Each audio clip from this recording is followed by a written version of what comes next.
Hello, Whovians.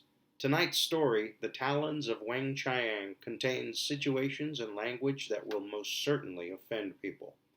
Not my review, the show itself.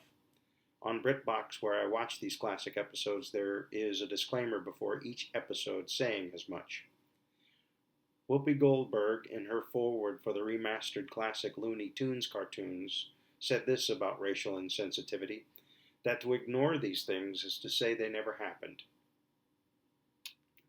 They did happen, and moving forward, we must always strive to do better. And with that, let's start the show.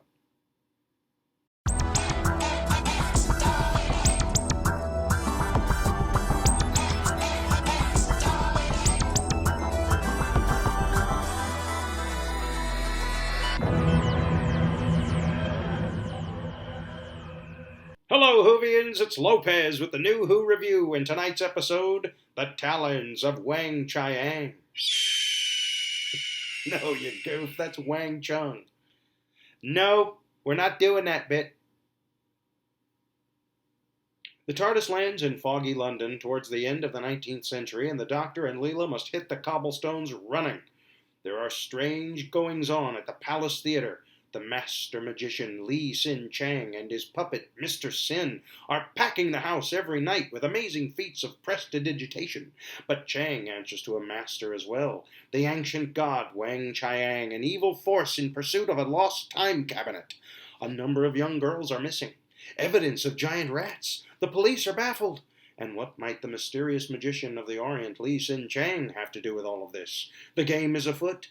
The Doctor dons a deerstalker cap, and we must hope the fog will obscure us from the Talons of Weng Chiang. This 6-part story first aired from February 26th to April 2nd in 1977 and was written by Robert Holmes from a story by Robert Banks Stewart and was directed by David Maloney. It's a sprawling adventure with so many wonderful elements, I'm sure to miss some. Right out of the TARDIS in foggy Victorian London, the Doctor is wearing a deerstalker cap, made famous by Sherlock Holmes. And there are references to that genre peppered throughout the story. Mr. Sin, the evil puppet, a la the Twilight Zone Living Doll episode with Talkie Tina, or Child's Play with Chucky. More on Mr. Sin later. There are traces of Phantom of the Opera, both the Lon Chaney version and the Hammer film version. In fact, the entire story is atmospheric in that Hammer film style. There are other Victorian Penny Dreadful elements as well. Jack the Ripper gets a mention. And, of course, there are the ROUSs. Exactly. The Princess Bride. That's right. There is. There are some grown-up themes in this story as well. I mean, human trafficking, drug use, and probably worst of all, the most corrupting, theater. I'm just kidding. God, I miss the theater. The sets and costumes were great, especially the House of the Dragon set piece, a very cool look, and functional. The box Greel uses to drain his victims is the very essence of the steampunk aesthetic. It's described as a retro-futuristic Victorian aesthetic. It's got, wood, glass bulbs, gauges. That look is just unique and very cool. Greel's makeup for the reveal is really creepy. It's melty. The Doctor faces an enemy in a black mask once again. Leela is fully clothed for the first time and in Victorian clothing, manages to vault onto a table, run down the length, and jump through a glass window to escape certain death. Preach. The sewer sets were effective, dark and splashy, and the giant rats were, help me out here. Cute. Let's go with that. They were cute. This whole cast was fantastic. Christopher Benjamin plays Jago, the owner of the Palace Theatre. I'd have propelled him to the pavement with a punt to his posterior. Brilliant. Trevor Baxter as Professor Lightfoot was equally engaging. I wanted to see a show with just the two of them, Lightfoot and Jago. Ah, yes, of course.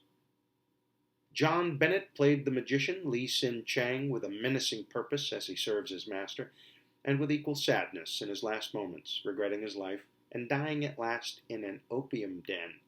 I found it very moving.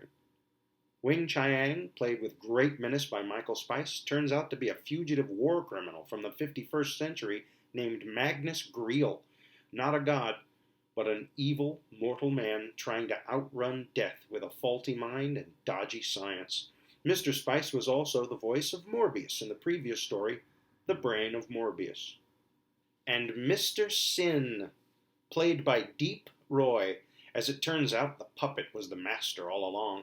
We learn from the doctor that this puppet is actually the dreaded Peking homunculus, a pig-brained toy from the future that went haywire and almost caused World War VI.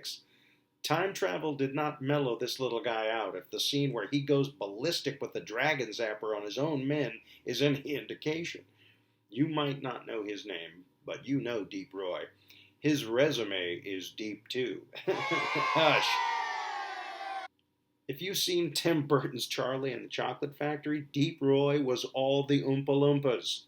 He was also Scotty's little friend Keenser in the Star Trek reboots, and in Star Wars, Mr. Roy was Droopy McCool, an Ewok, and he was also Yoda in 2 scenes of Empire Strikes Back when Yoda was needed to walk. Deep Roy. Truth. In the end, the Doctor manages to save some maidens, disintegrate Greel, deactivate Mr. Sin, and generously buy everyone a muffin before he and Leela disappear in the TARDIS. Destination? Well, we'll see. This story is the end of Season 14, but don't fret. As always, I will see you in time.